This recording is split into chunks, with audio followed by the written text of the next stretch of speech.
Students, we're going to continue talking about congruent triangles. By definition, congruent triangles have corresponding parts.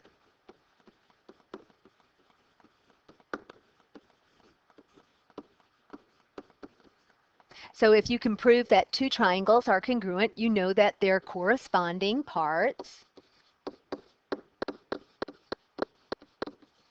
must be congruent as well. So in proofs, the truth will be known as, oops, I didn't want that. Make it pretty. C, P, C, T, C. Now that's an acronym for corresponding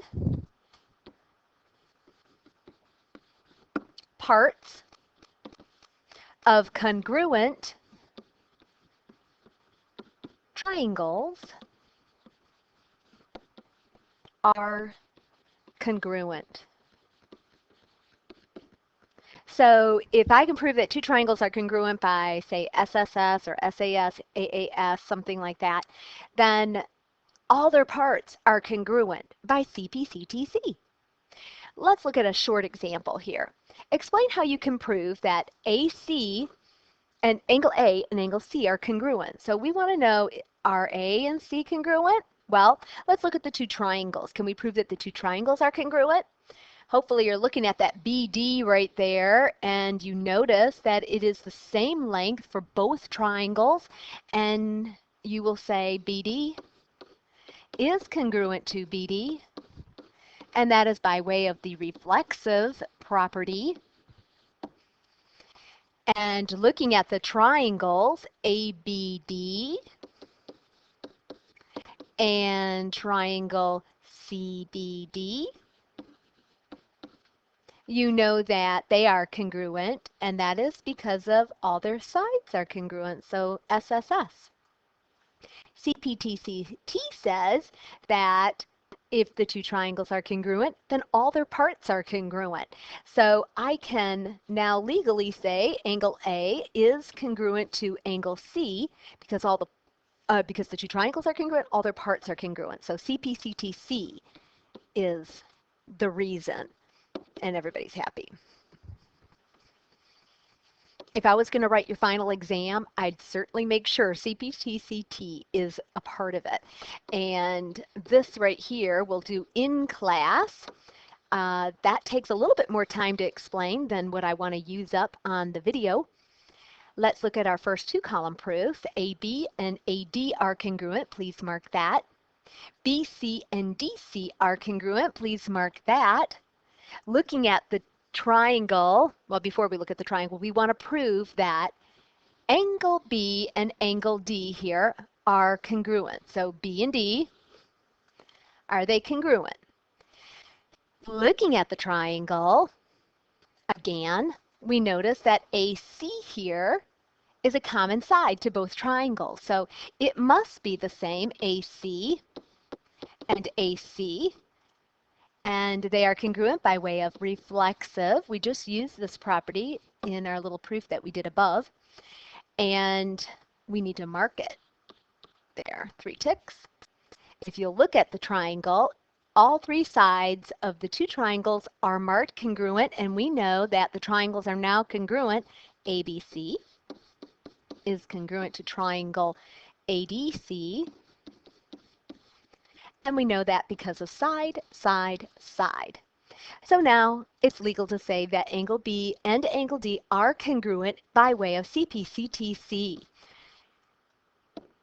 Corresponding parts of congruent triangles are congruent. So all the parts are congruent.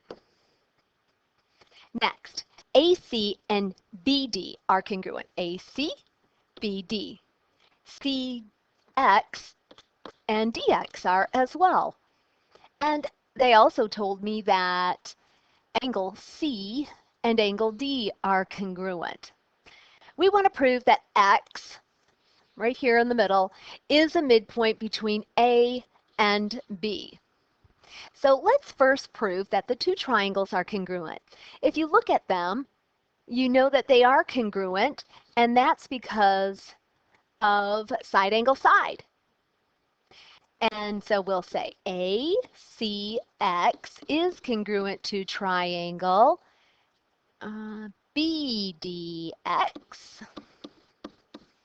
And because of side, angle, side. Notice how I have a side mark? Here, watch this. Side, angle, side. And on this side, side, angle, side. I know the two are congruent. Therefore, I want to prove that X is a midpoint of AB. So what do you think about this length and this length? If the two triangles are congruent, then all their parts are congruent. So now I can say, hey, AX and BX are congruent. AX is congruent to BX, and that is CPCTC. We like that CPCTC stuff. And we're not done yet because we haven't stated that X is the midpoint of AB yet. And because AX and BC are the same measure, we can now state that X is a midpoint of AB. And that's by way of the definition of midpoint. Now we're done. Yay. All right. This guy's going to take a little bit extra proving. Let me see what I have left here. Maybe we can prove this one in class also. It's a little harder, but still very doable. And I want to give you a good dose of triangles to prove congruent. So let me do these two, and we'll do the other one in class. Let me mark it so I know I said that. This one will be in class. All right. BC and DC in this one are congruent. So mark it. Angle B is congruent to angle D. And we want to prove that AC and EC are congruent. Is this guy the same length as that guy? Let's see. Just looking at the figure, I know I have an angle and a side that's congruent. Is there something else that I know that I can mark that's up there? How about this angle 1 and this angle 2 right there? What do we know about angle 1 and angle 2? That they're congruent, right? And why? Because of that. Vertical angles congruence theorem. And if you look at your two triangles, it looks like we have them congruent. And I can say triangle ABC is congruent to triangle EDC. Do you know why? Look at it.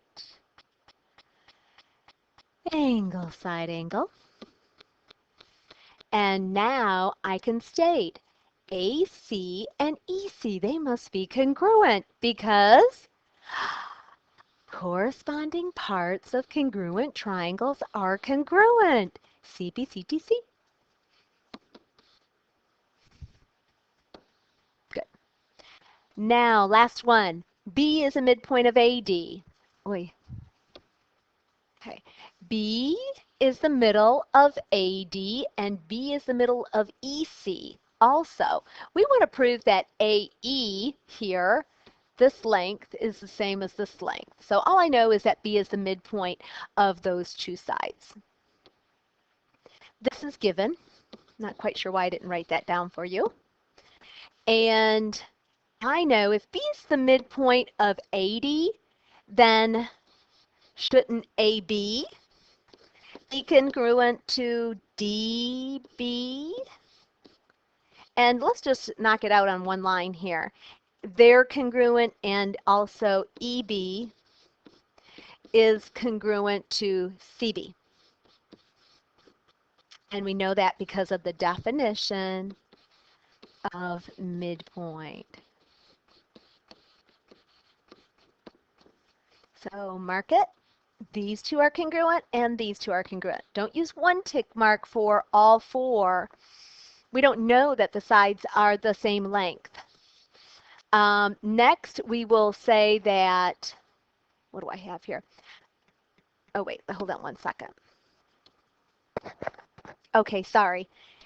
It's 6:35 and I'm not the only teacher here. I had somebody at my door. Okay, AB is congruent to DB and EB is congruent to BC. We marked it. And the last thing that I need to tell you, and you already know which angle is congruent. Gosh, I hope you know. And that is that ABE is congruent to CBD. Here we go. Angle ABE. Oh my gosh, I can't believe I just did that. Okay. ABE is congruent to angle CBD. And tell me you know that it's vertical angles, please. All right. It looks like the triangles are congruent by way of side angle side. Triangle ABE is congruent to triangle DBC. I see I made a mistake. And that is by way of side angle side. And my mistake was right up here. That should be DBC. Write it in corresponding order. So, if the two triangles are congruent, then we know that the two sides there that were in question before are congruent. That's AE is congruent to DC. Yay. Why? How? CPCTC. Yay. And there you have it. See you tomorrow. Have a good night.